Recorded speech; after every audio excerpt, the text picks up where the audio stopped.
ನಟ ದರ್ಶನ್ ಅವರಿಗೆ ಸಂಕಷ್ಟಗಳ ಮೇಲೆ ಸಂಕಷ್ಟ ಎದುರಾಗ್ತಾ ಇದೆ. ನಿನ್ನೆ ದರ್ಶನ್ ಅವರು ಇರುವಂತಹ ಜೈಲಿನಲ್ಲಿ ದರ್ಶನ್ ಅವರು ಐಷಾರಾಮಿ ಜೀವನ ಬಿಂದಾಸ್ ಆಗಿ ದರ್ಶನ್ ಅವರು ಇರುವಂತಹ ಒಂದು ಫೋಟೋ ರಿವೀಲ್ ಆಗಿದೆ. ನೀವು ನೋಡ್ಬೋದು ಆ ಫೋಟೋದಲ್ಲಿ ದರ್ಶನ್ ಅವರು ಸಿಗರೆಟ್ ಹಿಡಿದು ಒಂದು ಕೈಯಲ್ಲಿ ಮಗ್ ಹಿಡಿದು ಆರಾಮಾಗಿ ಯಾರಿಗೋ ಛೇಡಿಸೋ ರೀತಿಯಲ್ಲಿ ಕೂತ್ಕೊಂಡು ನಗ್ತಾ ಕಾಫಿ ಸೇವನೆ ಮಾಡ್ತಾ ಸಿಗರೆಟ್ ಸೇತಾ ಇರೋದನ್ನು, ಹಾಗೆ ಕೂಡ ಒಬ್ಬ ನಟೋರಿಯಸ್ ರೌಡಿ ಕೂಡ ವಿಡಿಯೋ ಕಾಲ್ ಮಾಡಿ ತನ್ನ ಮಗನಿನ ಪರಿಚಯ ಮಾಡಿ ಕೊಡ್ತಿರ್ತಕ್ಕಂಥ ಒಂದು ದೃಶ್ಯವನ್ನು ಕೂಡ ನೀವು ನೋಡಿರ್ಬೋದು. ಅದರಲ್ಲಿ ದರ್ಶನ್ ಅವರು ಕೂಡ ಮಾತನಾಡಿರೋದು, ನಾನಿಲ್ಲಿ ಚೆನ್ನಾಗಿದ್ದೀನಿ, ನೀವು ಕೂಡ ಆರಾಮಾಗಿದ್ದೀರಾ ಅಂತ ಕೇಳಿರುವಂಥ ಒಂದು ದೃಶ್ಯವನ್ನು ಕೂಡ ನೀವು ನೋಡಿರ್ಬೋದು.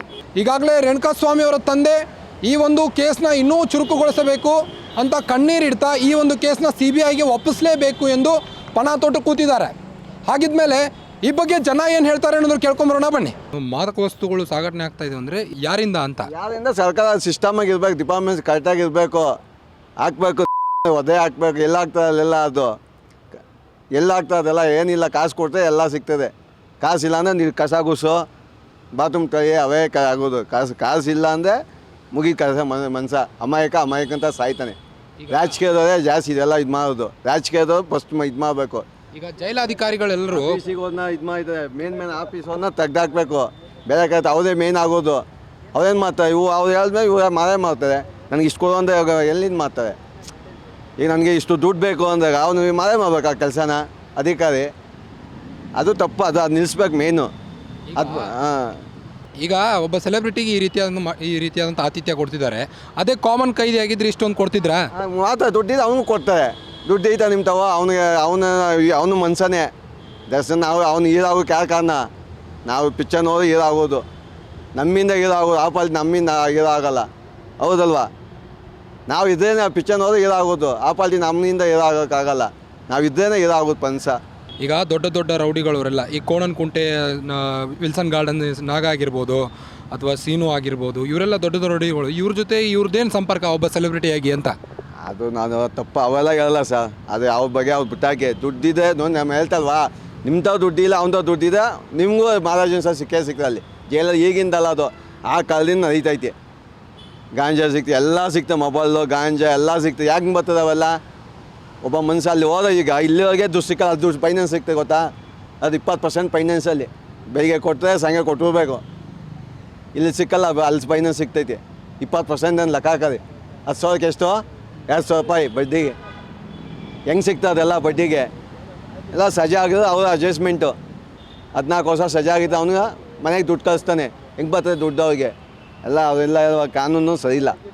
ಯಾರು ಒಬ್ಬದೇ ಅಲ್ಲ, 3 ಪಕ್ಷನೂ ಅಷ್ಟೇ. ಸಂಘ ಕಾನೂನು ಸರಿಯಾಗಿರಬೇಕು, ಶಿಸ್ತು ಇರಬೇಕು. ಶಿಸ್ತು ಇಲ್ಲ. ಶಿಸ್ತಿದ್ದರೆ ಕರೆಕ್ಟಾಗಿರ್ತದೆ. ಶಿಸ್ತಿಲ್ಲ, ಯಾರಿಗೂ ಇಲ್ಲ ಶಿಸ್ತು. 3 ಪಕ್ಷನೂ ಅಷ್ಟೇ. ಈಗ ಒಂದು ತಿಂಗಳು ಸಿಸ್ಟಮ್ ಮಾಡ್ತಾರೆ, ಒಂದು ತಿಂಗಳು ಹಂಗೆ ಹಿಂಗೆ ಅಂತ ಮತ್ತೆ ಒಂದು ತಿಂಗಳಾದ್ಮೇಲೆ ಅದೇ. ಈಗ ನೀವು ನ್ಯೂಸಲ್ಲಿ ತೋರಿಸ್ತೀರಿ, ಅದು ಏನು ತೋರಿಸ್ತೀರಿ ಅದು ಸುಮ್ಗೋಗೈತದೆ ಅಂತ. ಇದು ಎಲ್ಲ ಆಗೋದೇ ಇಲ್ಲ. ಯಾವನು ಬಂದು ಆಗೋದೇ ಇಲ್ಲ. ಇದು ನಡೀತಾ ಇದ್ದ ದಂಡ ನಡೀತಾ ಇರ್ತದೆ. ಪ್ರಪಂಚ ನಡೀತದೆ.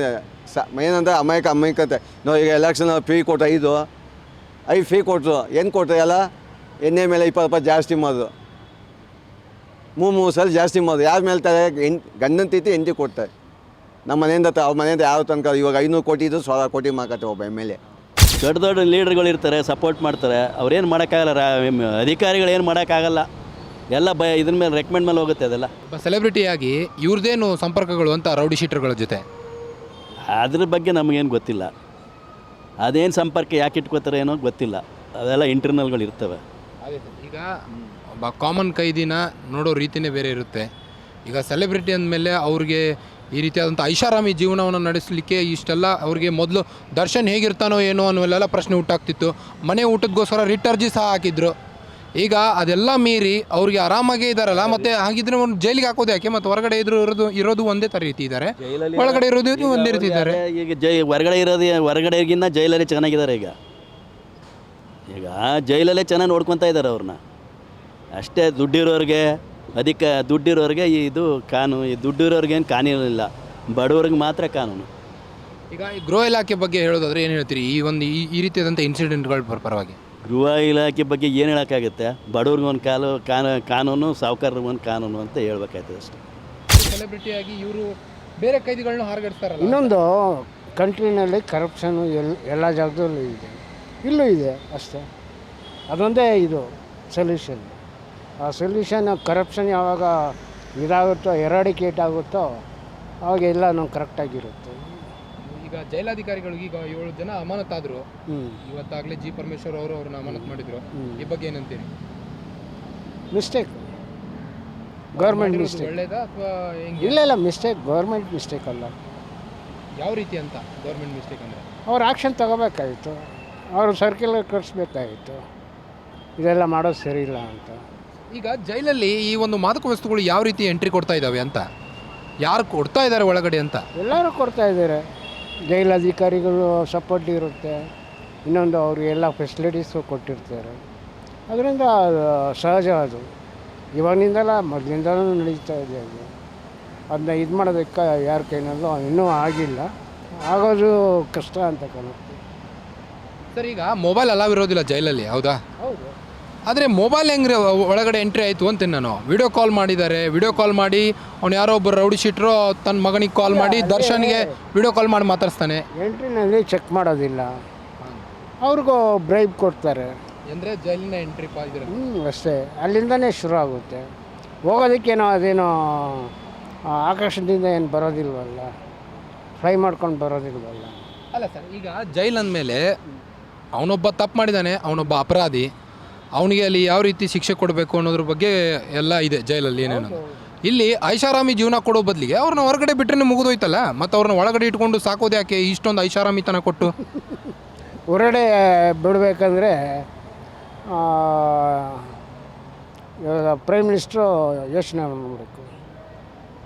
ಅಲ್ಲ, ನಾನು ನಿಮಗೆ ಜಸ್ಟ್ ಆಡ್ ಭಾಷೆಯಲ್ಲಿ ಹೇಳ್ತಿದ್ದೀನಿ, ಅಂದರೆ ಚೂಡ್ತಾ ಇದ್ದೇನೆ ನಾನು ಅಂತ. ಅಷ್ಟು ಸರಿ, ಇವಾಗ ಏನು ಮಾಡೋದಕ್ಕಾಗೋದಿಲ್ಲ. ಅದು ಕರಪ್ಷನ್ ಇಲ್ಲವರೆಗೂ ಅದು ಹಾಗೇ ಇರುತ್ತೆ, ಆರಾಮಾಗಿರೋದಕ್ಕೂ ಆಗೋದಿಲ್ಲ. ಯಾಕೆಂದರೆ ರೆಡ್ ಹ್ಯಾಂಡಾಗಿ ಸಿಕ್ಕಿದ ಮೇಲೆ ಅವ್ರು ಎಲ್ಲರೂ ಗೊತ್ತಾಗುತ್ತೆ. ಪಬ್ಲಿಕ್ ಏನು ಅನಿಸುತ್ತೆ, ತಪ್ಪು ಅನಿಸುತ್ತೆ, ಅದನ್ನ ಅವರು ಎಲಾಬೊರೇಟ್ ಮಾಡ್ತಾರೆ. ಇದರಿಂದ ಏನು ಮಾಡೋದಕ್ಕಾಗೋದಿಲ್ಲ. ಅದು ಸರಿಯಾದ ಕ್ರಮ ತಗೋಬೇಕಂದ್ರೆ ಆ್ಯಕ್ಷನ್ ತಗೋಬೇಕು. ಆ್ಯಕ್ಷನ್ ಇಲ್ಲದೆ ಏನು ಮಾಡೋದಕ್ಕಾಗೋದಿಲ್ಲ ಅಷ್ಟೇ. ಅಮಾಯಕರಿಗೊಂದು ಕಾನೂನು, ಶ್ರೀಮಂತರಿಗೊಂದು ಕಾನೂನು, ಎಲ್ರಿಗೂ ಒಂದೇ ಕಾನೂನು ಮಾಡಬೇಕು. ಎಲ್ರಿಗೂ ಒಂದು ಸಾಧ್ಯನಾ ಅಂತ? ಮಾಡ್ಬೋದು, ಯಾಕೆ ಸಾಧ್ಯ ಇಲ್ಲ? ಕಾನೂನು ಇರೋದೇ ಒಂದೇ ಅಂತಲೇ ಎಲ್ಲರಿಗೂ. ಅಲ್ಲಿ ಕೂತ್ಕೊಂಡಿರೋರು ಏನೇನೋ ಮಾಡ್ತಾವ್ರೆ ಅಷ್ಟೇ. ಕಾನೂನು ಇರೋದು ಎಲ್ರಿಗೂ ಒಂದೇ ಅಂತಲೇ ಇರೋದು.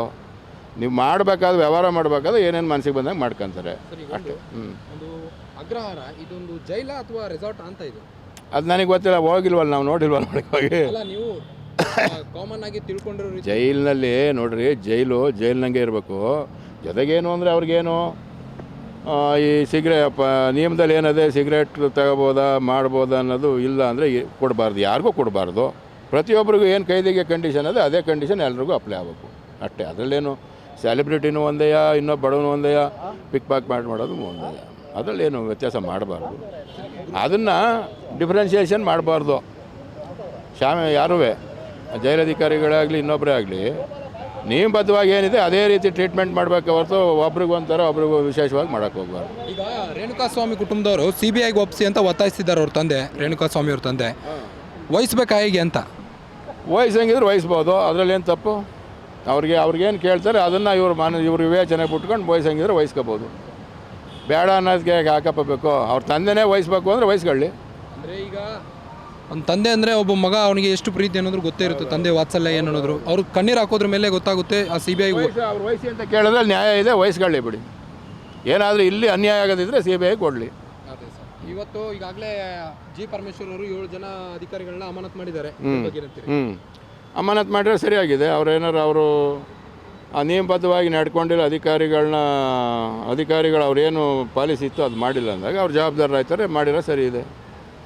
ಸರ್, ಈಗ ಜೈಲಲ್ಲಿ ಮೊಬೈಲ್ ಫೋನ್ ಅಲಾವಿಲ್ಲ, ಅಂಥದ್ರಲ್ಲಿ ಮೊಬೈಲ್ ಹೇಗೆ ಎಂಟ್ರಿ ಕೊಡುತ್ತೆ ಒಳಗಡೆ ಅಂತ? ಅದು ಹೆಂಗೆ ಎಂಟ್ರಿ ಮಾಡುತ್ತೆ ಅಂತ ಹೆಂಗೆ ಹೇಳಪ್ಪ ನಾನು? ಅಲ್ಲಿರೋರೇ ಯಾರೋ ಸಪ್ಲೈ ಮಾಡಿಸ್ತಾರೆ, ಅಧಿಕಾರಿಗಳು ಶಾಮೀಲಾಗಿರ್ತಾರೆ, ಈ ಥರ ಆಗಿರ್ತದೆ. ಅದು ಯಾರೂ ಇಲ್ದೇ ಶಾಮೀಲಾಗ್ದೇ ಹೆಂಗೆ ಎಂಟ್ರಿ ಆಗಿ ಸಾಧ್ಯ ಇಲ್ಲ. ಆಗಿರ್ಬೋದು. ಕಾನೂನು ಪ್ರಕಾರವಾಗಿ ಏನು ಶಿಕ್ಷೆ ಆಗಬೇಕು ಅದು ಎಲ್ಲರಿಗೂ ಅನ್ವಯಿಸುತ್ತೆ. ಇವ್ರು ಸ್ಟಾರು, ಇವರು ರಾಜಕಾರಣಿಗಳು, ಇವರು ಬೇರೆ ಬೇರೆ ಅಂತ ಅಲ್ಲ. ಈಗ ಸಣ್ಣ ಸಾಮಾನ್ಯ ವ್ಯಕ್ತಿಯಿಂದ ದೊಡ್ಡ ವ್ಯಕ್ತಿಗಳಿಗೂ ಅದೇ ಕಾನೂನೇ. ಇವರಿಗೆ VIP ಟ್ರೀಟ್ಮೆಂಟ್ ಕೊಟ್ಟರೆ ಸಾಮಾನ್ಯ ಜನಕ್ಕೇನು ಇದು ಕೊಟ್ಟಂಗಾಗುತ್ತೆ, ಮೆಸೇಜ್ ಕೊಟ್ಟಂಗಾಗುತ್ತೆ.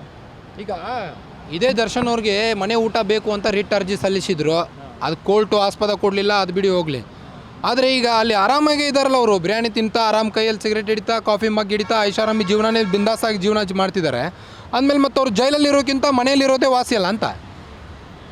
ಅದನ್ನೇ ಅಲ್ಲಿ ವ್ಯವಸ್ಥೆಯಿಂದ ಅವರು ಆರಾಮಾಗಿ ಕೂತ್ಕೊಂಡು ಅನುಭವಿಸ್ತಾ ಇದ್ದಾರೆ. ವ್ಯವಸ್ಥೆ ಸರಿಯಾಗಬೇಕಲ್ಲಣ್ಣ. ಜೈಲಾಧಿಕಾರಿಗಳೇನು ಕಣ್ಮುಚ್ಕೊಂಡು ಕೂತಿದ್ದಾರೆ? ಅದನ್ನೇ ವ್ಯವಸ್ಥೆ ಅಂದರೆ ಅವರೇ. ಈ ವ್ಯವಸ್ಥೆನಲ್ಲಿ ಯಾರಿದ್ದಾರೆ? ಎಲ್ಲ ಕಾನೂನು ಸುವ್ಯವಸ್ಥೆ ಕಾಪಾಡೋರೆ ಅವ್ರಿಗೆ ಸಪೋರ್ಟ್ ಕೊಟ್ಟರೆ ಅವ್ರು ಆರಾಮಾಗಿರ್ತಾರೆ. ಅವ್ರೇನು ಮಾಡ್ತಾರೆ? ಈಗ ಕೈದಿಗಳಿಗೆ ಮೊಬೈಲ್ ಅಲಾವ್ ಇಲ್ಲ ಅಂಥದ್ರಲ್ಲಿ ಮೊಬೈಲ್ ಹೆಂಗೆ ಎಂಟ್ರಿ ಕೊಡ್ತು ಜೈಲಲ್ಲಿ ಅಂತ? ಅದೇನು ಜೈಲ ಅಥವಾ ರೆಸಾರ್ಟಾ? ರೆಸಾರ್ಟ್ ಥರನೇ ಮಾಡವ್ರೆ. ರೆಸಾರ್ಟ್ ಥರನೇ ಮಾಡಿ ಅದನ್ನೇ ಹೇಳೋದು. ಒಬ್ಬ ಏನೋ ಒಂದು ಪಿಕ್ ಪಾಕೆಟ್ ಮಾಡಿಬಿಟ್ಟ ಅಂದರೆ ಅವ್ನಿಗೆ ಎಷ್ಟೋ ದೊಡ್ಡ ಶಿಕ್ಷೆ ಕೊಡ್ತಾರೆ. ಇವ್ರಿಗೆ ನೋಡ್ರೆ VIP ಟ್ರೀಟ್ಮೆಂಟ್ ಕೊಡ್ತಾರೆ. ಅದು ವ್ಯವಸ್ಥೆಯಿಂದ ಆ ಥರ ಅವರು ಅನುಭವಿಸ್ತಾ ಇರೋದು. ಆಯ್ತಾ? ಅದು ವ್ಯವಸ್ಥೆ ಸರಿಯಾಗಬೇಕು. ವ್ಯವಸ್ಥೆಯಿಂದ ಸರಿಯಾದರೆ ಎಲ್ಲರಿಗೂ ಒಂದೇ ಕಾನೂನು, ಒಂದೇ ವ್ಯವಸ್ಥೆ ಸರಿಯಾಗುತ್ತೆ ಅಂತೀರಾ ಸರ್? ಎಲ್ಲಿ ಹಣ ಆಗುತ್ತೆ? ವ್ಯವಸ್ಥೆ ಸರಿಯಾಗಬೇಕು ಅಂದರೆ ಭಗವಂತನ ಇದಾಗಬೇಕಷ್ಟೇ. ಆಗೋದು ಡೌಟು. ಗ್ಯಾರಂಟಿ ನ್ಯೂಸ್, ಸುದ್ದಿ ಖಚಿತ, ನ್ಯಾಯ ನಿಶ್ಚಿತ.